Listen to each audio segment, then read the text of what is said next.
Hello humankind, hope you all are fit and fine. The Phytoplankton Academy welcomes you all. आज हम पढ़ेंगे chapter number 5 इन 9th standard science NCERT. Chapter का नाम है the fundamental unit of life. बच्चों, इस chapter में जितने भी लिविंग ऑर्गेनिजम्स होते हैं उनकी एक फंडामेंटल यूनिट होती है लिविंग ऑर्गेनिज्म। देखो, अभी तक जो भी कुछ हम पढ़ते आ रहे थे, हम कह रहे थे मैटर जो होता है, मैटर स्मॉल स्मॉल पार्टिकल से बना होता है, उसका स्मॉलेस्ट यूनिट एटम होती है। ये तो सब बातें की थी ना हमने। एक्चुअल में बच्चों, जब हमने मैटर की बात की थी वहाँ पे लाइफ का डिस्कस नहीं किया था, क्योंकि मैटर तो जो भी कुछ मौजूद होता है, वो लिविंग हो नॉन लिविंग हो, सब कुछ में मैटर मौजूद है। लेकिन अब हम बात कर रहे हैं लाइफ की स्पेसिफिकली, या नॉन लिविंग की बात नहीं होगी। तो जितनी भी लिविंग ऑर्गेनिजम्स हैं, वो आपके प्लांट्स हो, एनिमल्स हो, छोटी छोटी बर्ड्स हो, बटरफ्लाई हो, स्मॉल स्मॉल इंसेक्ट्स हो, कुछ भी हो, उन सब की जो फंडामेंटल यूनिट होती है वो हम पढ़ेंगे, दैट इज सेल। ओके, तो यहाँ पे हम एक्चुअल में डिस्कस करने वाले हैं सेल के बारे में। लिविंग ऑर्गेनिजम्स को सेल क्या प्रोवाइड करता है? स्ट्रक्चर प्रोवाइड करता है, उनको फंक्शन प्रोवाइड करता है। इस वजह से हम कहते हैं cell is the structure and functional unit of life. आई बात समझ में?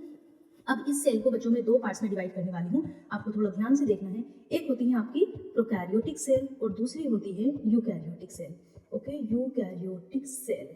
अब जो प्रोकैरियोटिक सेल होती है, यहाँ पे प्रो का मतलब होता है प्रीमिटिव से, पुराने तरीके की। कैरियन, कैरियन का मतलब होता है बच्चों कैरियोटिक, कैरियन का मतलब होता है यहाँ पे न्यूक्लियस। तो यहाँ आपको समझना है, जो न्यूक्लियस ऐसा हो, जो मतलब बिखरा बिखरा सा न्यूक्लियस हो, अच्छी किस्म का न्यूक्लियस ना हो, उसके ऊपर कोई बाउंड्री भी ना हो, उस तरह के न्यूक्लियस को हम कहते हैं प्रोकैरियोट्स। ठीक है, ऐसी सेल्स में ये न्यूक्लियस नहीं होता बल्कि ये न्यूक्लियोइड होता है। ओके, जब यूकैरियोट्स में आते हैं तो यू का मतलब होता है साइंस में ट्रू, एंड कैरियन का मतलब होता है फिर से न्यूक्लियस। तो जहाँ पे ट्रू न्यूक्लियस यानी कि अच्छी किस्म का न्यूक्लियस और उसके ऊपर अच्छी सी वेल डिफाइंड बाउंड्रीज भी होती है, ठीक है, जिसको हम न्यूक्लियर मेम्ब्रेन कहते हैं, ये भी मौजूद होती है। तो उस तरह का न्यूक्लियस जहाँ पर होता है उसको हम यूकैरियोटिक सेल्स कहते हैं।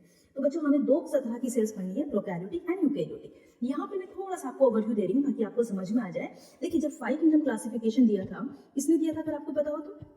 5 किंगडम क्लासिफिकेशन दिया गया था आर.एच. विटेकर के जरिए, आर.एच. विटेकर। ओके, इन्होंने क्या कहा था? ये 5 किंगडम क्लासिफिकेशन क्या होता है? दुनिया के अंदर बच्चों जितने भी लिविंग ऑर्गेनिजम्स मौजूद हैं, उसमें आपके पानी के अंदर जो भी हैं, फिशेस हैं, छोटे छोटे ऑर्गेनिजम्स हैं, ऑक्टोपस है, शेल्स, जो भी कुछ है, और हमारे अर्थ के ऊपर भी जो भी कुछ है, प्लांट्स, छोटे छोटे ऑर्गेनिज्म, सब कुछ को मिलाकर हम 5 तरह के ऑर्गेनिजम्स में डिवाइड कर देते हैं, 5 किंगडम में। उनमें से पहला किंगडम था मोनेरा, दूसरा किंगडम था प्रोटिस्टा, एंड तीसरा था fungi, then plantae and then animalia. Okay, ये आपकी इस क्लास में नहीं है, लेकिन मैं आपको ओवरव्यू दे रही हूँ। तो मोनेरा में बच्चों क्या आते हैं? मोनेरा के अंदर रखा इन्होंने प्रोकैरियोट्स। अभी मैंने आपको बताया कि उनके अंदर वेल डिफाइंड न्यूक्लियस नहीं होता, न्यूक्लियोइड होता है। प्रोकैरियोटिक सेल यहाँ पे रखती। तो यहाँ पे जितने भी ऑर्गेनिजम्स थे वो यूनिसेलुलर थे, एक ही सेल उनके पास थी, एक सेल से ही पूरा ऑर्गेनिजम्स बन रहा था। अब यूनिसेलुलर ऑर्गेनिजम्स यहाँ पे ज्यादातर एग्जाम्पल्स आपको मिलेंगे बैक्टीरिया के। तो आपसे कोई पूछे बैक्टीरिया कहाँ पर आएगा? मोनेरा में। ठीक है, देन अब आते हैं प्रोटिस्टा पर। तो बच्चों, प्रोटिस्टा के अंदर, फंजाई के अंदर, प्लांटी के अंदर, एनीवे, इन सब में आपको मिलते हैं यूकैरियोट्स। तो आपको बस ध्यान रखना है कि प्रोकैरियोटिक का सिर्फ एक ही किंगडम है, दैट इज मोनेरा। यूकैरियोट्स की अगर हम बात करें तो यहाँ पे जो पहला है प्रोटिस्टा, उसके अंदर आपको यूनिसेलुलर ऑर्गेनिजम्स मिलेंगे। तो अब आपको समझ में आया होगा कि यूनिसेलुलर यूकैरियोट्स प्रोटिस्टा है, unicellular prokaryotes Monera. Okay, now fungi, fungi के अंदर आपके मल्टीसेलुलर, प्लांटी मल्टीसेलुलर, ये मल्टीसेलुलर। तो ये सब बात की बातें हैं, ये हम बाद में करेंगे, सिर्फ आपको थोड़ा सा समझाना था कि किस तरीके से हमने क्लासिफिकेशन किया है। ओके, चलिए आगे बढ़ते हैं। While examining a thin slice of cork, Robert Hooke saw that the cork resembled the structure of a honeycomb consisting of many little compartments. एक साइंटिस्ट थे रॉबर्ट हुक, वो क्या कर रहे थे? वो सिर्फ अपनी एक अलग तरह की स्टडी कर रहे थे। जो प्लांट होता है ना, उसके बाहर का जो स्ट्रक्चर, उसको हम कोर्क बोलते हैं। तो वो उस कोर्क वाले सब्सटेंस को, जो बार्क होती है ट्री की, मतलब ट्री का ये बार्क होता है, तो उसका जो सब्सटेंस था कोर्क, उसको वो देख रहे थे अपनी स्मॉलेस्ट माइक्रोस्कोप में, छोटी सी माइक्रोस्कोप थी उनकी, उसमें वो डिजाइन कर रहे थे, उनकी सेल्फ डिजाइन माइक्रोस्कोप थी। तो कुछ जगह पे बच्चों इसको लिखा हुआ है मैग्नीफाइंग ग्लास, जो हमने पढ़ा था ना लाइट वाले चैप्टर में, मैग्नीफाइड ग्लास, के वो चीजों को बड़ा बड़ा दिखा देता है। ठीक है, तो वो उसमें देख रहे थे, कुछ स्टडी कर रहे थे। तो उन्होंने क्या देखा, वहां पर उनको मिले कुछ बॉक्सेस। ये जो बॉक्सेस आपको मैंने यहाँ पे पिक्चर लगाई, इस तरह के बॉक्सेस उनको मिले, और लैटिन लैंग्वेज में इस तरह के बॉक्सेस को कहते हैं अ लिटिल रूम, यानी कि उन्होंने बोला सेला। देखने के बाद उन्होंने कहा सेला, और सेला का मतलब होता है लैटिन लैंग्वेज में लिटिल रूम। तो कहने का मतलब ये है कि जब उन्होंने कहा कि ये तो लिटिल रूम जैसे दिख रहे हैं, सेला जैसे दिख रहे हैं, उसके बाद इसका नाम पड़ता है बच्चों सेल। तो एक्चुअल में इसकी सेल की डिस्कवरी हुई थी, ये मैंने आपको सिर्फ अंडरस्टैंडिंग के लिए रखा है, इसको मैं डिलीट कर रही हूँ। ठीक है, ये आपकी एनसीईआरटी में नहीं है। तो यहाँ पर क्या पता चलता है हमें कि रॉबर्ट हुक ने एक सडन डिस्कवरी करी है किस चीज की, सेल्स की। अब आपसे पूछे कि सेल्स की डिस्कवरी किसने की, रॉबर्ट हुक ने किस ईयर में की, 1665 में। Okay, this may be seen to be a very small and insignificant incident but it's very important in the history of science. अब आपको लग रहा होगा ये देख के तो क्या ही फायदा हो गया हमें, एक्चुअली में बच्चों छोटा सा इंसिडेंट था कि उन्होंने ये देखा, लेकिन इससे हमारी साइंस की हिस्ट्री में बहुत बड़ा फायदा हुआ, क्योंकि आज के टाइम में जितने भी माइक्रोबायोलॉजी के बारे में हम जानते हैं, इतनी बड़ी बड़ी डिसीजेस का हम क्योर निकाल लेते हैं माइक्रोबायोलॉजी की हेल्प से, तो ये सब पॉसिबल हो पाया सेल की स्टडी करने के बाद। This was the very first time that someone had observe that living things appear to consist of separate unit. मतलब पहली बार ऐसा एहसास हुआ कि लिविंग थिंग्स जो भी हैं वो भी अलग अलग यूनिट की बनी होती हैं। The use of the word cell to describe these units is being used till day in biology, आज तक हम उसको सेल ही यूज करते आ रहे हैं। चलिए सेल के बारे में थोड़ा और पढ़ लेते हैं। देखिए बच्चों, अगर आपको सेल को पढ़ना समझना है तो आपके पास एक बहुत छोटा सा तरीका है। आप क्या लेंगे, एक अनियन बल्ब लेंगे, ये अनियन बल्ब होता है, ठीक है, इसे ले लेंगे आप, और उसको ना उसकी जो ये वाली लेयर होती है एपिडर्मिस, अंदर वाले पार्ट्स, ये मैंने यहाँ पे ऐसे दिखाया है आपको, ये मैंने पिक्चर खुद से लगाई आपकी अंडरस्टैंडिंग के लिए। ये बाहर से पार्ट्स निकालेंगे, इसको हम एपिडर्मिस बोलेंगे, और इसको आप स्लाइड्स के ऊपर रख देंगे इस तरीके से, ठीक है, और थोड़ा सा वाटर डाल देंगे ताकि ये ड्राई ना हो, और उसके ऊपर आप डालेंगे सैफ्रोनिल सॉल्यूशन, ये आपकी लैब में मिल जाएगा। सैफ्रोनिल सॉल्यूशन से क्या होता है, इसकी स्लाइड बन जाती है, यानी कि जो भी सेल्स होती है ना, वो उनको आप उनके अंदर जो भी सब्सटेंस होता है न्यूक्लियस, उसको डार्क, मतलब पूरा कंप्लीटली नहीं देख पाते, लेकिन उसमें डार्क अलग अलग स्ट्रक्चर देख पाते हैं, ठीक है। इस तरीके से आपको ये जो सेल्स होती हैं ये दिखेंगे माइक्रोस्कोप में। ये आपके सामने कंपाउंड माइक्रोस्कोप का स्ट्रक्चर है। यहाँ पे आईपीस यहाँ एडजस्ट करते हैं चीज़ों को, यहाँ पे अपनी स्लाइड रखते हैं, क्लिप होती है उसको रखने के लिए, स्टैच सेवाइवर, कंडेंसर, मतलब ये सारी चीज़ें होती हैं माइक्रोस्कोप के अंदर, जिससे आप आसानी से देख सकते हैं। तो आपको समझ में आया कि आपको सेल्स कैसे देखनी है, ये बहुत आसान तरीका है, इसको आप करके देख सकते हैं। ये आपको स्ट्रक्चर मिलेगा, यहाँ पर ये न्यूक्लियस मिलेगा सेंटर में जो मैंने आपको दिखाया, और ये आपकी सेल्स है, तो सारे एक से स्ट्रक्चर लगेगा, तो इसी वजह से उन्होंने उसको एक लिटिल रूम का नाम दिया था, that is cells. What are these structure, अब ये स्ट्रक्चर क्या है, the cells of the onion peel will all look like same regardless of the size of the onion came from। मतलब यहाँ पे जो अनियन की पील्स की हम स्ट्रक्चर देख रहे हैं, बच्चों सबका लगभग लगभग सिमिलर साइज है, लेकिन ये नहीं है कि छोटी सेल से छोटी वाली प्याज से लिया, बड़ी प्याज से लिया है, कौन सी प्याज से लेकर आए, लेकिन फिर भी साइज इनका सेम है। तो इसका मतलब है कि एक ऑर्गेनिजम्स में एक ही तरह की सेल्स मौजूद होती हैं। मतलब अभी हम बात करेंगे अलग अलग पार्ट्स में अलग अलग टाइप की सेल्स हैं, लेकिन ये मैटर नहीं करता कि कोई ह्यूमन छोटा है तो उसकी सेल्स अलग होंगी, बड़ा है तो अलग होंगी, होती एक ही टाइप की है। These small structure that we see are the basic building units of the onion bulb। ये छोटी छोटी यूनिट जो होती हैं ये बेसिक यूनिट्स होती हैं अनियन को बनाने वाली। And these structures are called cell, इनको हमने सेल कहा। Not only onion but all organism, जितने भी ऑर्गेनिजम्स हैं सब में इसी तरह की सेल्स मौजूद होती हैं। चलिए बच्चों थोड़ी सी हिस्ट्री के पास जाते हैं। ये क्वेश्चन पूछा जाता है, आपको याद रखना है कि रॉबर्ट हुक ने 1665 में सबसे पहले सेल्स को डिस्कवर किया। उसके बाद किससे यूज किया, अपनी प्रिमिटिव माइक्रोस्कोप से, मतलब उनकी अपनी पुरानी तरह की माइक्रोस्कोप थी। ल्यूवेनहॉफ ने 1675 में एक इम्प्रूव्ड माइक्रोस्कोप, अच्छी नई तरह की माइक्रोस्कोप से फ्री लिविंग सेल्स को डिस्कवर किया, जो कि पॉन्ड वाटर में थी सबसे पहली बार। तो लिविंग सेल्स की बात करी ल्यूवेनहॉफ ने। रॉबर्ट ब्राउन ने क्या कहा, उन्होंने 1831 में न्यूक्लियस को डिस्कवर किया। अभी हमने देखा ना कि सेल्स के अंदर किस तरह का डार्क डेंस स्ट्रक्चर होता है, तो वो न्यूक्लियस की डिस्कवरी रॉबर्ट ब्राउन ने की थी। उसके बाद हम आते हैं पुरकिंजे, इन्होंने 1839 में प्रोटोप्लाज्म को डिस्कवर किया, जिसको हम आगे देखेंगे, फ्लूइड होता है ये। देन सेल थ्योरी के सारे प्लांट, सारे एनिमल्स सेल्स से बने होते हैं, ये बात कही थी शिल्डन एंड श्वान ने 1839 में। उसके बाद सेल थ्योरी डिस्कवर की गई, यानी कि उसको फर्दर एक्सपैंड किया गया। एक्चुअल में डिस्कवर तो ये कर दी थी, लेकिन इसको थोड़ा सा एक्सपैंड किया गया वर्चो के जरिए। एंड वर्चो ने क्या कहा 1855 में, प्री एग्जिस्टिंग सेल्स, यानी कि ओमनिस सेलुला आ सेलुला, इनके जो वर्ड्स थे वो थे ओमनिस, ये आपसे पूछ लिया जाता है, सेलुला आ सेलुला। कहने का मतलब है कि जो सेल्स होती हैं वो प्री एग्जिस्टिंग सेल्स से डेराइव की गई होती हैं। ये 1940 में कहा गया। तो बच्चों ये सारी जो चीजें एक्चुअल में हो पाई हैं, ये किसकी वजह से हो पाई है, ये हो पाई है एक सेल की स्टडी करने के बाद ही उन्होंने आगे फर्दर स्टडी करी। अगर कोई नहीं बताता किस तरह की चीजें हैं तो कोई आगे स्टडी कैसे करता। The invention of the magnifying lens has led to the discovery of the microscopic world. It is now known that a single cell may constitute a whole organism as in amoeba। तो बच्चों इससे हमें ये भी पता चला, पहले तो हमें लगता था कि अगर हम किसी ऑर्गेनिजम्स को देखते थे तो बहुत सारे मतलब पता नहीं किसकी चीज से कुदरत ने उसको बनाया है, लेकिन ये बात जानने के बाद हमें ये भी समझ में आ गया कि एक पूरा ऑर्गेनिज्म जो सारी चीजें कर सकता है, खाना भी खाता है, डाइजेशन भी करता है, रिप्रोडक्शन भी करता है, सब कुछ करता है, वो एक सिंगल सेल का भी बना हो सकता है। आई बात समझ में। इसके और एग्जाम्पल्स भी हैं, क्लेमाइडोमोनास, पैरामीशियम, बैक्टीरिया, ये सारे सिंगल सेल के ऑर्गेनिजम्स होते हैं। इन तरह के ऑर्गेनिज्म को हम यूनिसेलुलर ऑर्गेनिजम्स कहते हैं, क्योंकि ये एक तरह के सिंगल सेल के बने होते हैं। On the other hand, many cells group together in a single body and assumes different function in it to form various body parts in the multicellular organism। और वो बहुत सारी सेल्स के बने होते हैं, मतलब जो बड़ी बड़े अदर ऑर्गेनिजम्स हैं उनमें अलग अलग सेल्स अलग अलग तरह के फंक्शंस को परफॉर्म करके मल्टीसेलुलर ऑर्गेनिजम्स भी होते हैं, जैसे कि फंजाई, प्लांटी, एनिमेलिया। अभी मैंने आपको इसके बारे में बताया। ओके, यहाँ पे बच्चों आपको क्या करना है, एक आपको सेल्स के बारे में अगर थोड़ा सा डिटेल में समझना है तो आप एक टेम्परेरी माउंट बनाएंगे लीफ पिल्स का। उसमें आप जो रूट्स होती है ना, अनियन प्लांट की उसकी टिप ऑफ रूट से सेल्स ले लो, या फिर उसकी जो भी हमने लिया था वही अनियन एक उसको पील करके। उसके बाद आपको क्या करना है, सेल्स के साइज को देखना है, उनके स्ट्रक्चर को डिफाइन करना है, कॉपी का वो लिखना है कि आप क्या क्या ऑब्जर्व कर रहे हो, ठीक है। ये सारी चीजें आपको फाइंड करनी है, फिर उसमें सिमिलैरिटी जो भी आपको मिले उनको फाइंड करना। अगर आपको कोई डिफिकल्टी होती है तो आप मुझसे पूछ सकते हैं। एक्चुअली बच्चों ये एक्टिविटी कराने का मकसद क्या है, यहाँ पे हम बताना चाहते हैं कि अलग अलग ऑर्गेनिजम्स के जो पार्ट्स होते हैं उनमें अलग अलग सेल्स होती हैं। जैसे कि मैं आपको बताऊंगा, ये ह्यूमन का स्ट्रक्चर है, ठीक है, ये ह्यूमन का स्ट्रक्चर है।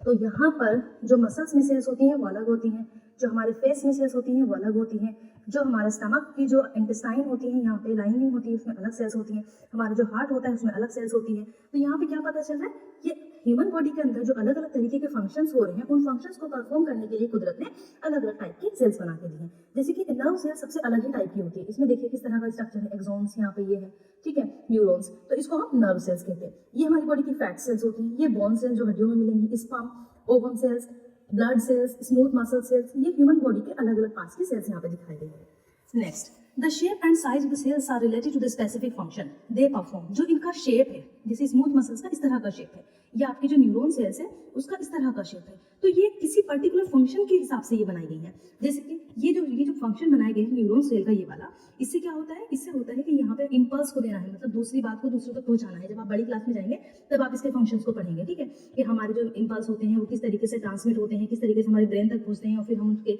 जरिए रिस्पॉन्स देते हैं। तो एक्चुअल में कहने का मतलब ये है कि किसी भी सेल का जो शेप होता है, उसका जो साइज होता है, वो उसके फंक्शन से रिलेटेड होता है, क्या उसको फंक्शन परफॉर्म करना है। Some cells like in amoeba they have changing shapes, उनकी तो शेप चेंज होती रहती है, अमीबा की शेप चेंज हो जाती है।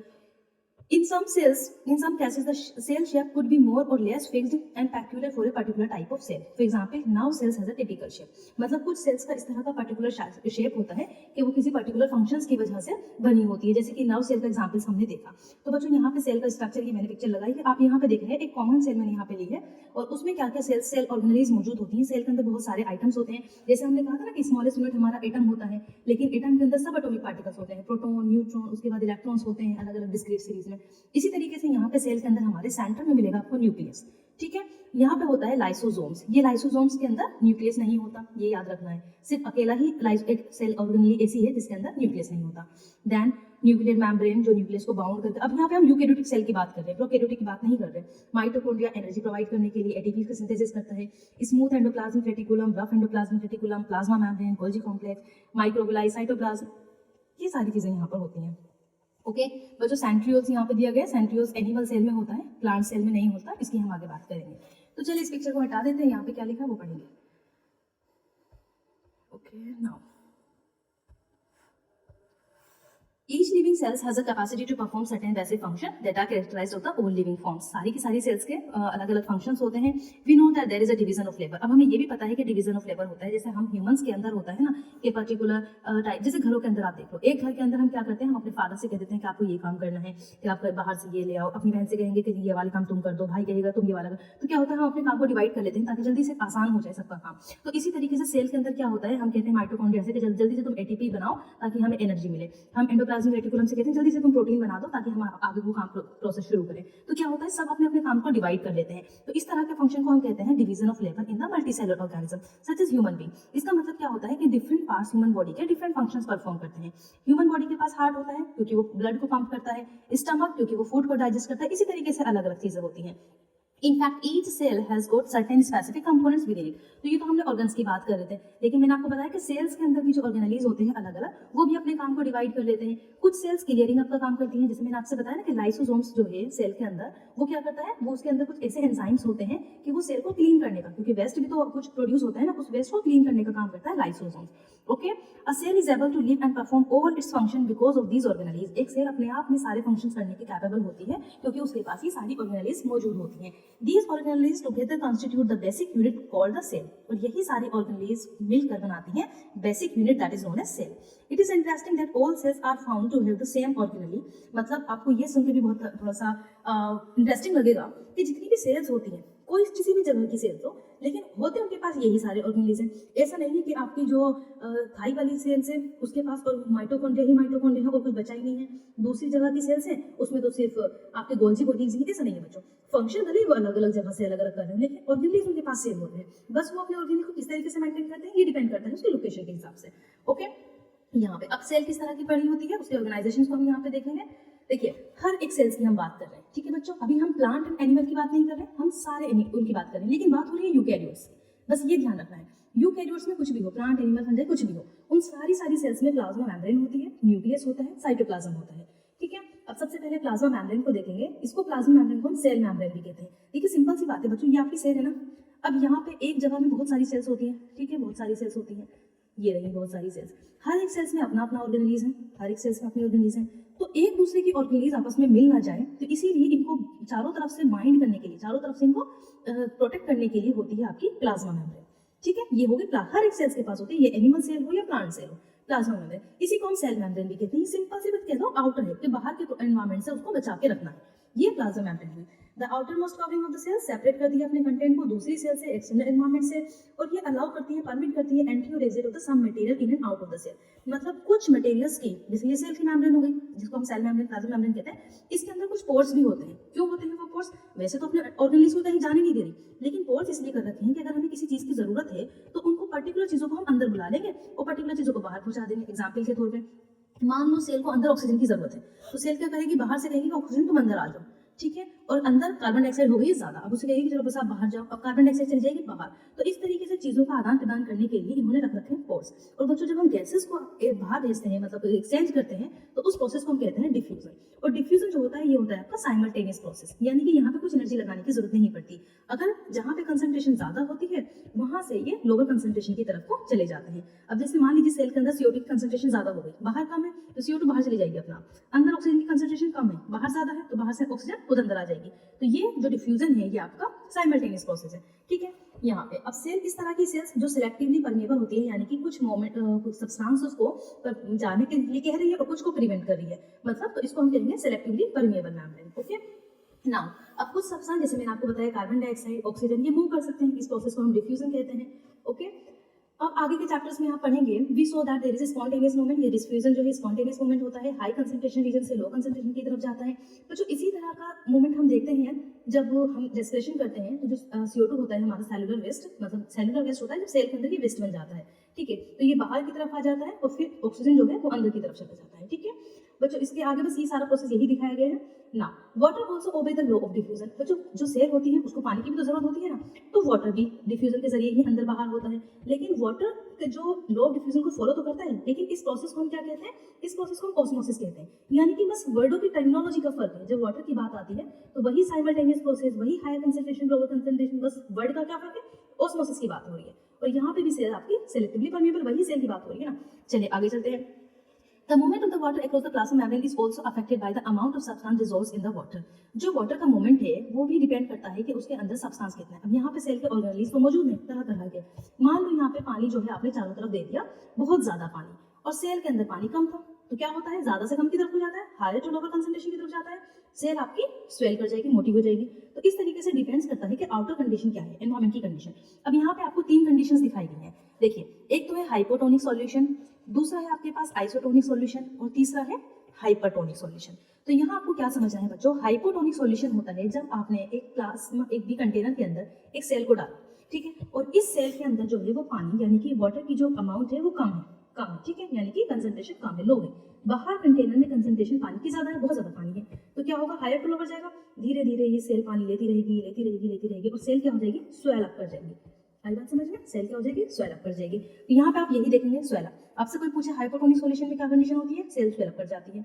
अगला सॉल्यूशन है आइसोटोनिक। आइसोटोनिक ऐसा सॉल्यूशन है या फिर कंटेनर है, जितना पानी सेल के अंदर है उतना ही पानी बाहर भी है, तो कंसंट्रेशन बराबर है, कहीं कुछ होगा ही नहीं मूवमेंट, तो सेल क्या रहेगी आपकी, एज इट इज रहेगी, सेम साइज रहेगा, चेंज ही नहीं होगा।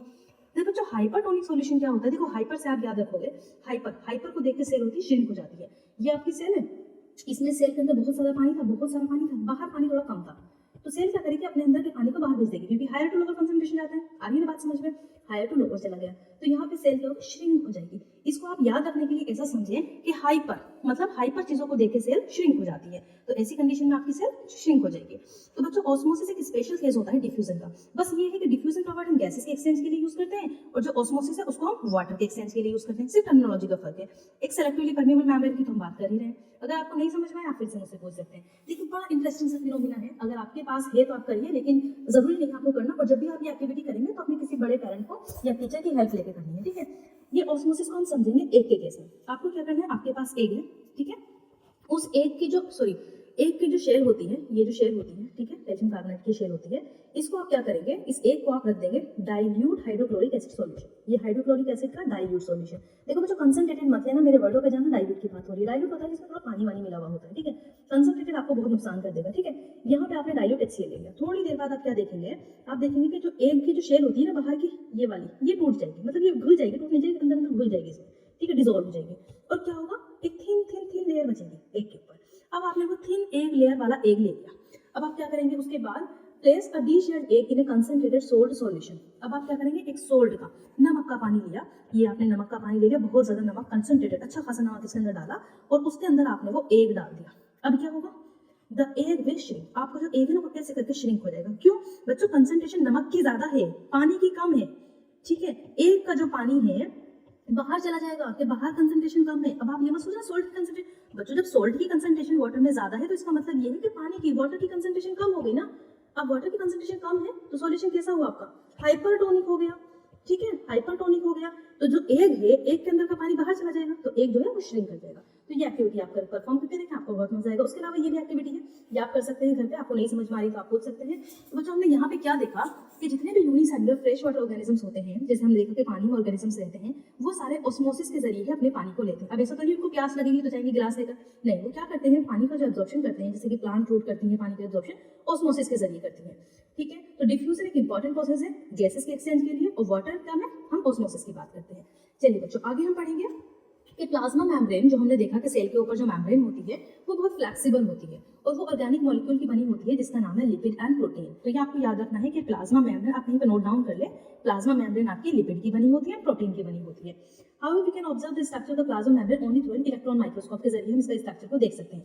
बच्चों कुछ सेल्स के अंदर इतनी फ्लेक्सिबिलिटी होती है कि वो फूड को एंगल्फ कर लेते हैं। जैसे कि एग्जांपल देखें ना, अमीबा, अमीबा का स्ट्रक्चर इस तरह का, मतलब कुछ भी उसका स्ट्रक्चर का पर्टिकुलर नहीं होता, ये मान लें अमीबा का स्ट्रक्चर है। अब क्या होता है, अमीबा को लगी है भूख, तो यहाँ पर कुछ पड़ा है खाना, तो अमीबा क्या करेगा, ये अपनी सेल्स को इस तरीके से बाहर निकालेगा, इसको बोलते हैं स्यूडोपोडिया, और धीरे धीरे करके इसको एंगल्फ कर लेगा। यानी कि वो अपने सेल से ही ना अपना स्ट्रक्चर को ऐसे करके करता है, यहाँ पे खाना आ जाता है, वो धीरे धीरे करके उसको एंगल्फ कर लेता है। तो इसकी फ्लेक्सिबिलिटी को आप समझिए कि सेल में कितनी फ्लेक्सिबिलिटी होती है, और ये इस प्रोसेस को हम कहते हैं एंडोसाइटोसिस, ठीक है, जिस तरीके से अमीबा ने खाना खाया है ना। अब देखते हैं बच्चों सेल वॉल। देखो मैंने आपको बताया कि जो एग सेल थी वो ऐसे करके श्रिंक कर गई, लेकिन एग तो एनिमल का होता है, प्लांट के एग की अगर हम बात करें तो प्लांट के अंदर अब एग, यहाँ पे तो कुदरत ने एग के ऊपर शेल दे रखी थी, ओके, कैल्शियम कार्बोनेट की, लेकिन जो बच्चों प्लांट सेल होते हैं उनको प्रोटेक्ट करने के लिए अब अगर इस तरीके का मान लो बाहर का जो मीडियम है हाइपोटोनिक मीडियम हो गया, सेल है वो स्वेल करने लगी, तो वो तो बस्ट हो जाएगी, सारी सेल्स खराब हो जाएंगी। तो जो प्लांट होते हैं वो मूव तो कर नहीं सकते अपने आप को इस तरीके से बचाने के लिए, तो एक्सट्रीम कंडीशन से बचने के लिए कुदरत ने प्लांट्स के ऊपर दी है सेल वॉल, ओके। तो प्लांट सेल के पास प्लाज्मा मेम्ब्रेन के साथ साथ एक अनदर रिजिड स्ट्रक्चर होता है जिसको हम कहते हैं सेल वॉल। देखो मैं आपको बताती हूँ, ये जैसे हमारी प्लाज्मा मेम्ब्रेन है, इसके अंदर सारे ऑर्गेनिज्म है, उसके बाहर भी एक मेम्ब्रेन होती है, दैट इज सेल वॉल। तो यहाँ पे हम सेल वॉल की बात करेंगे। ये स्ट्रक्चर को थोड़ी देर के लिए एक तरफ करते हैं, ये मैंने साइड में लगा दिया, आपके स्ट्रक्चर को डिलीट करते हैं, ओके ना। प्लांट सेल में सेल वॉल होती है जो बाहर होती है प्लाज्मा मेम्ब्रेन के, ये कंपोज होती है सेलुलोज की। तो जब हमने प्लाज्मा मेम्ब्रेन की बात की थी तो क्या पढ़ा था, लिपिड एंड प्रोटीन की। ये किस चीज की है, सेलुलोज की। एक कॉम्प्लेक्स सब्सटेंस होता है सेलुलोज जो स्ट्रक्चर प्रोवाइड करता है, स्ट्रेंथ प्रोवाइड करता है प्लांट को। When a living cell loses water through osmosis there is a shrinkage or the contact of the cells away from the cell wall. देखो बच्चों क्या होता है, जब एक लिविंग प्लांट सेल्स अपना पानी को लॉस करती है ऑस्मोसिस के जरिए, जैसे यहाँ पे नॉर्मल सेल्स की कंडीशन है, ये रही आपकी प्लाज्मा मेम्ब्रेन और ये रही सेल वॉल, ये अंदर इसके न्यूक्लियस, ये प्रोटोप्लाज्म जो भी फ्लूइड है, ये नॉर्मल कंडीशन है। लेकिन क्या होता है, जब कंडीशन ऐसी होती है, जब ऑस्मोसिस हो रहा होता है, बाहर की तरफ कंसंट्रेशन लो होती है, तो सेल क्या करती है, श्रिंक करने लगती है, ये हो गई उसकी प्लाज्मोलाइज्ड कंडीशन। तो अब ऐसी कंडीशन में कहीं सेल को नुकसान ना हो जाए, बाहर से कुदरत ने दे दी सेल वॉल। तो ये जो सेल्स है ये प्लाज्मोलाइज्ड सेल है। This phenomena is known as plasmolysis. We can observe this phenomena by performing the following activity. हर जगह आपको वो एक्टिविटी मिलेगी ताकि आप अपने आप से चीजों को समझ सकें। तो ये बच्चों आपने ये तो समझ ही लिया। अब यहाँ पे हम इसको डिलीट करते हैं पिक्चर को। नाउ ये आपकी एक्टिविटी है, इसमें आप करके देखेंगे। देखिए जब आप माइक्रोस्कोप के अंदर ये वाली पर्टिकुलर एक्टिविटी करेंगे, इसको आप करके करिएगा, तो यहाँ पे आपको जो सेल्स है वो इस तरीके से आपको प्लाज्मोलाइज्ड सेल दिखने को मिल जाएगी। ठीक है, ये आपको दिख रही होगी और ये आपकी सेल वॉल।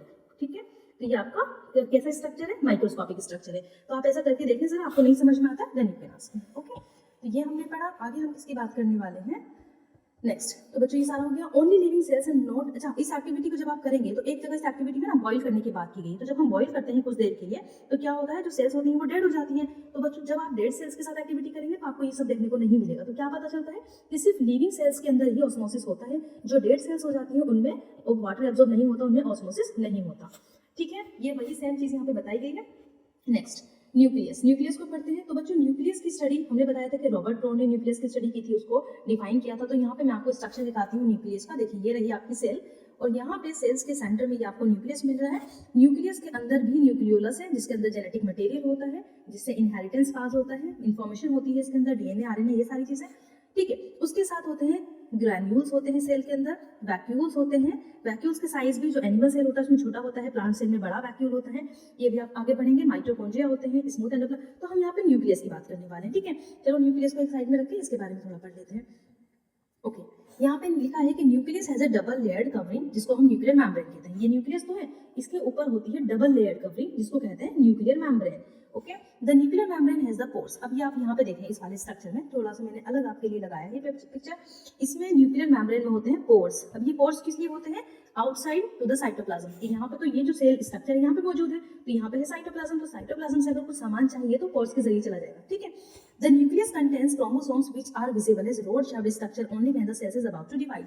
तो बच्चों न्यूक्लियस के अंदर जो क्रोमोसोम्स होते हैं, जो मैंने आपको बताया कि क्रोमेटिन फाइबर्स यहाँ पे होते हैं उसके सेंटर्स में, ये इस जगह पे, तो ये आपको रोड शेप स्ट्रक्चर के दिखेंगे उस दौरान जब सेल डिवाइड करने वाली होती है। तो क्वेश्चन पूछ लिया जाता है कि जो क्रोमोसोम्स होते हैं वो कब विजिबल होते हैं, रोड शेप पे। रोड शेप के कब विजिबल होते हैं, जब सेल डिवाइड करने वाली होती है।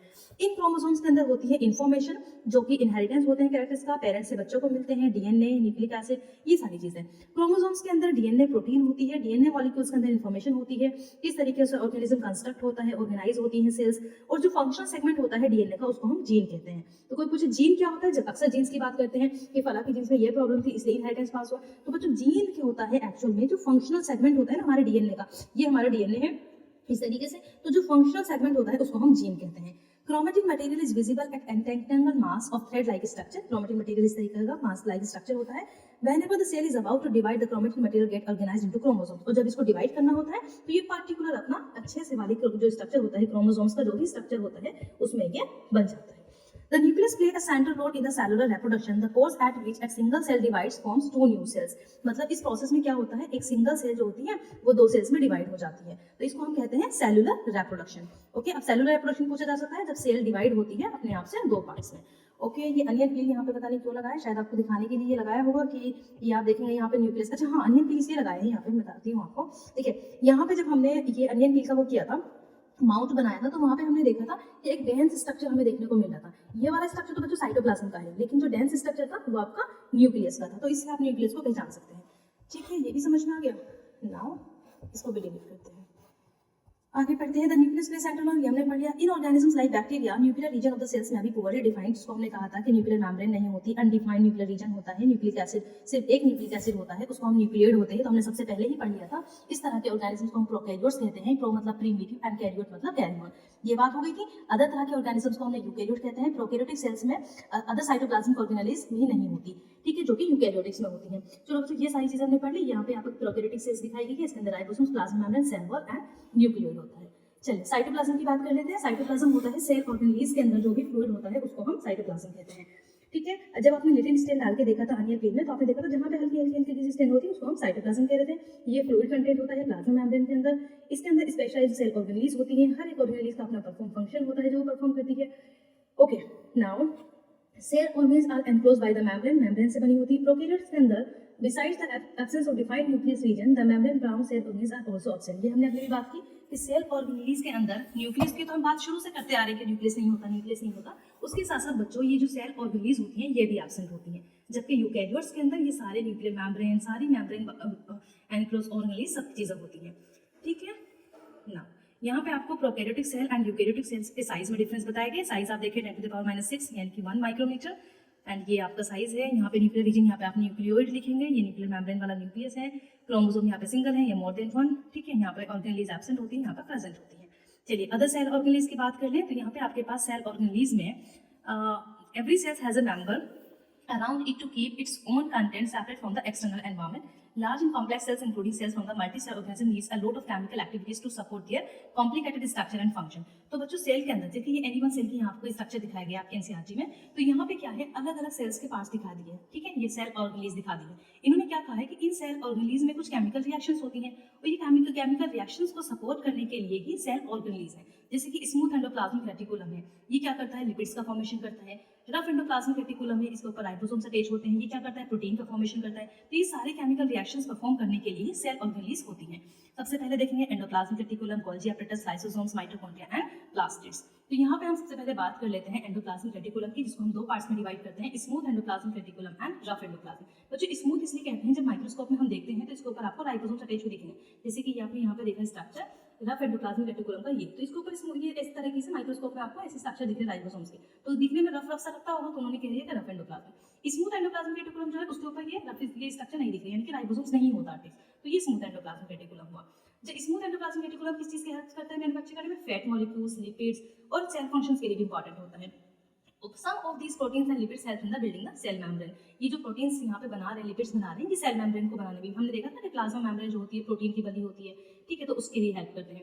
इस प्रोसेस को हम कहते हैं मेम्ब्रेन बायोजेनेसिस, क्योंकि जो मेम्ब्रेन के फॉर्मेशन के लिए हेल्प कर रहे हैं, तो मेम्ब्रेन का जेनेसिस, मेम्ब्रेन का फॉर्मेशन, यानी कि मेम्ब्रेन बायोजेनेसिस। उसके अलावा लिपिड्स के फंक्शंस होते हैं एंजाइम्स, हार्मोन्स बनाने के लिए। एंडोप्लाज्मिक रेटिकुलम्स का आप फंक्शंस को अलग अलग तरीके से देखेंगे तो पूरा जो नेटवर्क सिस्टम है, पूरा सेल का फंक्शंस को बेहतर तरीके से परफॉर्म करने के लिए बनाया हुआ है। Okay, now one function endoplasmic reticulum का ये हुआ कि वो ट्रांसपोर्ट करता है मटेरियल्स का, स्पेशली प्रोटीन्स का, जिसकी भी बात की। और दूसरा फंक्शन होता है कि साइटोप्लाज्मिक फ्रेमवर्क प्रोवाइड करता है, मतलब एक सरफेस फ्रेमवर्क प्रोवाइड करता है, जहां पर सारी बायोकेमिकल एक्टिविटीज होती हैं। In the liver cells of the group of animals called vertebrates, SER plays a crucial role in detoxifying many poisons and drugs. तो बच्चों अक्सर जब हम फिजियोलॉजी पढ़ेंगे तो हमें पता चलेगा जो हमारा लीवर होता है वो डिटॉक्सिफिकेशन का काम करता है, डिटॉक्सिफिकेशन ऑफ ड्रग्स, पॉइजन्स, इन सब का। कि मान लो आपने गलती से कोई पॉइजन खा लिया, कुछ आपने खराब चीज खा ली, तो उसको डिटॉक्सिफाई कौन करता है, हमारा लीवर करता है, ठीक है, लीवर करता है। लीवर का ये स्ट्रक्चर होता है ना इस तरीके का, ये करता है। तो यहाँ पे किसकी वजह से करता है वो वर्टिब्रेट्स में, SER, स्मूथ एंडोप्लाज्मिक रेटिकुलम की। तो ये क्वेश्चन इंपॉर्टेंट है। आगे प्लांट सेल की बात करें तो प्लांट सेल में आपको देखो क्लोरोप्लास्ट अलग ही देखने को मिल गया, ये एनिमल सेल में नहीं था। एनिमल सेल में आपको सेंट्रियोल मिला होगा, यहाँ पर हमने देखा नहीं सेंट्रियोल, ये एनिमल सेल का फीचर है जो कि प्लांट सेल में नहीं होता। ओके, बाकी सारे स्ट्रक्चर ये वही सेम स्ट्रक्चर है, बस इंपॉर्टेंट चीज यहाँ पे सेल वॉल होती है, रिजिड स्ट्रक्चर, इसको रिजिडिटी प्रोवाइड करने के लिए। नेक्स्ट गोल्जी एपरेटस की बात कर लेते हैं। गोल्जी एपरेटस को केमिकल गोल्जी नाम के साइंटिस्ट ने बनाया था, ये फ्लैटन बताया था मतलब उसके बारे में। ये मेम्ब्रेन बाउंड वेसिकल्स होते हैं, फ्लैटन सेक्स होते हैं, स्टॉक्स में अरेंज होते हैं और इनको सिस्टर्नी बोलते हैं। देखिए यहाँ पे ये स्टॉक्स में अरेंज होंगे आपके गोल्जी एपरेटस, कहाँ पर है, ये आपका गोल्जी एपरेटस, ठीक है। तो ये किस तरीके से, इस तरीके से स्टॉक्स में, ठीक है। और जब ये पूरे स्टॉक्स बन जाते हैं इस तरीके से तो इनको हम बोलते हैं सिस्टम, यहाँ पे ये लिखा हुआ है सिस्टम, ओके।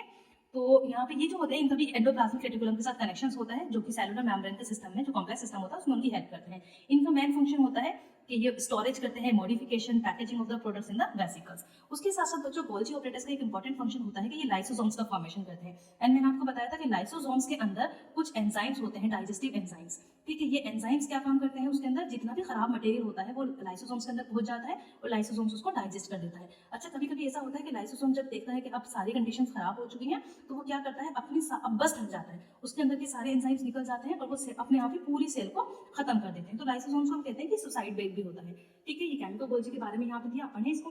लाइसोसोम्स के बारे में अभी हम बात कर लेते हैं। मेम्ब्रेन बाउंड, चारों तरफ इसके मेम्ब्रेन होती है, इसके अंदर डाइजेस्टिव एंजाइम्स होते हैं। ये एंजाइम्स रफ एंडोप्लाज्मिक रेटिकुलम को बना के दे देता है। लाइसोसोम्स एक टाइप का वेस्ट डिस्पोजल सिस्टम है, क्योंकि इसके अंदर चीजें जाकर खत्म हो जाती हैं तो ये वेस्ट को खत्म कर रहा है। ये एक ऐसी सेल्स है जो डाइजेस्ट करती है फॉरेन मटेरियल को, बाहर से कोई चीज आ रही है या वर्न आउट सेल के अंदर कोई खराब मटेरियल है उसको सही कर देते हैं, उसको मतलब डाइजेस्ट करके। फॉरेन मटेरियल अगर उसके अंदर एंटर करता है सच एज बैक्टीरिया एज और फूड, तो as well as old organelles end up in lysosome, वो सारे जाके लाइसोसोम्स में खत्म हो जाते हैं। अगर लाइसोसोम्स इसको करने के काबिल होता है, उसके अंदर पावरफुल डाइजेस्टिव एंजाइम्स होते हैं, तो ये सब कर देता है। लेकिन बच्चों एक कंडीशन ऐसी आती है कि जहाँ पर लाइसोसोम्स खुद बस्ट हो जाता है और उसको हम सुसाइड ब्रेक कहते हैं। ठीक है, माइटोकॉन्ड्रिया के बारे में ये स्ट्रक्चर माइटोकॉन्ड्रिया का मैंने यहाँ पे लगा के दिया है। ये देखें आप, ये पावरफुल सेल होती है, ये 2 मेम्ब्रेन कवरिंग होती है, इसके ऊपर 2 मेम्ब्रेन होती है, डबल मेम्ब्रेन बाउंड स्ट्रक्चर होता है। ये क्वेश्चन भी आपसे पूछ लिया जा सकता है। ठीक है, उसके बाद जो आउटर मेम्ब्रेन होती है वो पोरस होती है, इनर मेम्ब्रेन डीपली फोल्डेड। ये इनर मेम्ब्रेन आपके डीपली फोल्डेड होती है, ऐसे फोल्डेड क्यों होती है? ताकि सरफेस एरिया बढ़ जाए, जो केमिकल एक्टिविटीज है वो आसानी से हो जाए। ये जो आउटर होती है ये पोरस होती है, इसमें केमिकल एक्टिविटीज होते हैं, एटीपी का फॉर्मेशन होता है यहाँ पे। ठीक है, ये स्टैंड ऑर्गेनेली है, क्या क्यों? In the sense that they have their own DNA, इनका अपना डीएनए होता है बच्चों, ये ध्यान रखना है। ठीक है, राइबोसोम्स होते हैं, अपना डीएनए होता है और ये अपनी प्रोटीन को खुद से सिंथेसाइज करते हैं। अब प्लास्टिड की बात कर लेते हैं। देखिए बच्चों, प्लास्टिड कई तरह के होते हैं, 2 तरह के प्लास्टिड की यहाँ पे बात की गई है। एक होता है क्रोमोप्लास्ट और दूसरा होता है ल्यूकोप्लास्ट। क्रोमोप्लास्ट को कलर्ड प्लास्टिड कहते हैं, ल्यूकोप्लास्ट को कलरलेस प्लास्टिड कहते हैं। तो यहाँ पे आप लिखेंगे क्रोमो, इधर लिखेंगे ल्यूकोप्लास्ट। क्रोमोप्लास्ट के अंदर ही आपका क्लोरोप्लास्ट आता है। ठीक है, क्रोमोप्लास्ट जो कि कलर प्लास्टिड होते हैं, उनके अंदर जिनके अंदर क्लोरोफिल मौजूद होता है उनको हम क्लोरोप्लास्ट कहते हैं। तो कुछ बच्चे कहते हैं कि अलग अलग प्लास्टिड का नाम है क्लोरोप्लास्ट, ऐसा नहीं है। क्रोमोप्लास्ट के अंदर ही कलर्ड प्लास्टिड और क्रोमोप्लास्ट के अंदर ही आपका क्लोरोप्लास्ट आता है। और ये क्लोरोप्लास्ट फोटोसिंथेसिस में हेल्प करता है, प्लांट्स के अंदर होता है। बच्चों, क्लोरोप्लास्ट के अंदर येलो एंड ऑरेंज कलर का पिगमेंट भी मौजूद होता है क्लोरोफिल के साथ साथ। ल्यूकोप्लास्ट के अंदर जो प्राइमरीली ऑर्गेनेलीज होती हैं वो होती हैं स्टार्च, ऑयल, प्रोटीन ग्रैन्यूल्स, ये सारे स्टोर होते हैं। चलिए, वैक्यूल्स आपका ये स्टोरेज सेक्स होता है, सॉलिड और लिक्विड कंटेंट्स होता है इसमें। जो स्मॉल साइज का होता है एनिमल्स के अंदर मैंने आपको बताया, एंड प्लांट्स में ये कितना होता है? बहुत बड़ा होता है, 50 से 90% का जो सेल वॉल्यूम है वो वैक्यूल्स ही ले लेता है प्लांट्स के अंदर। ठीक है, इन स्ट्रक्चर को डिलीट करते हैं। आगे क्या पढ़ना है? आगे थोड़ा बहुत स्ट्रक्चर है दिया। प्लांट्स वैक्यूल्स के अंदर सेल सेप्स होता है, ये रिजिडिटी की सारी प्रोवाइड करता है। ठीक है, अमीबा के अंदर हमने देखा फूड वैक्यूल्स मौजूद होते हैं, किस तरीके से अमीबा फूड को कंज्यूम करता है, जबकि यूनिसेलुलर ऑर्गेनिजम्स है लेकिन इसके अंदर स्पेशलाइज्ड वैक्यूल्स होते हैं इन सारे फंक्शंस को परफॉर्म करने के लिए। चलिए बच्चों, the cell has a basic structural organisation, ये हमने पढ़ लिया। सेल्स परफॉर्म करती है फंक्शन जैसे कि respiration, obtaining nutrition, clearing of waste material and forming new protein. तो इसी वजह से हम कहते हैं कि सेल फंडामेंटल स्ट्रक्चर होता है लिविंग ऑर्गेनिजम्स का। ये सारी चीजें पढ़ी। सेल डिवीजन, अब सेल डिवाइड भी होती है, 2 तरीके से सेल डिवाइड होती है, mitosis and meiosis. The process of cell division by which most of the cells divide for growth, ज्यादातर सेल्स जब ग्रोथ के लिए डिवाइड होती हैं तो वो माइटोसिस होता है। ठीक है, इस माइटोसिस वाले केस में क्या होता है, जो मदर सेल होती है वो 2 आइडेंटिकल सेल्स में डिवाइड हो जाती है। ये मदर सेल है, 2 आइडेंटिकल सेल्स में डिवाइड हो जाती है। और यहाँ पे क्या होता है, same number of chromosomes as the mother cell. मान लीजिए यहाँ पे 26 क्रोमोसोम्स है तो 26 यहाँ पे, 26 ही यहाँ पे। In the growth and the repair of tissue, तो आपको याद रखना है जब भी हमारे टिश्यू की रिपेयर होती है, जब भी ग्रोथ होती है हमारी, तो वहाँ पे होता है माइटोसिस। बच्चों, specialised cell for the reproductive organ, जब हमारा रिप्रोडक्टिव ऑर्गन की सेल्स डिवाइड होती हैं, जैसे कि गैमेट्स हुआ, जहाँ पे हम फर्टिलाइजेशन होता है, नए नए ऑफस्प्रिंग्स प्रोड्यूस होते हैं, तो वहाँ पे जो प्रोसेस होता है दैट इज मियोसिस। और मियोसिस में क्या होता है, सेल डिवीजन में मियोसिस के अंदर 4 नई सेल्स बनती हैं और वहाँ पे जो आपके नंबर्स हैं क्रोमोसोम्स के वो हाफ हो जाते हैं, half the number of chromosomes then the mother cells. मान लो मदर सेल्स के पास 26 है तो यहाँ पे आपके डिवाइड हो जाएंगे 26 का 13 इस तरीके से डिवाइड हो जाते हैं। Can you think as a why mother cells has reduce? अब आपको ये सोच के बताना है कि क्यों रिड्यूस होता है, ये हम आगे की क्लासेस में डिटेल में पढ़ेंगे। फिलहाल हमने इस चैप्टर में पढ़ा है कि जो फंडामेंटल ऑर्गेनाइजेशन से लाइफ का वो सेल है, ये एनक्लोज होती है प्लाज्मा मेम्ब्रेन से, जिसमें लिपिड्स एंड प्रोटीन्स होते हैं। एक्टिव पार्ट्स होता है सेल का, ये रेगुलेट्स करती है मटेरियल्स को between the outer interior cells, outer environment से। प्लांट सेल के अंदर सेल वॉल मौजूद होती है। उसके बच्चों न्यूक्लियस जो होता है वो यूकैरियोट्स में सेपरेटेड होता है, cytoplasm double membrane structure. Endoplasmic reticulum का फंक्शन होता है कि वो पैसेजवे का काम करता है, बाहर के ट्रांसपोर्ट को सब्सटेंसेस को अंदर पहुंचाने के लिए। ये मैन्युफैक्चरिंग भी करता है चीजों की, जैसे प्रोटीन का formation, Golgi apparatus। Most of the plants have large membranes और ओवरीज। प्लास्टिड्स, जिसको हमने पढ़ा कि क्रोमोप्लास्ट, ल्यूकोप्लास्ट, क्रोमोप्लास्ट के अंदर जिनमें क्लोरोफिल होता है उनको हम क्लोरोप्लास्ट कहते हैं।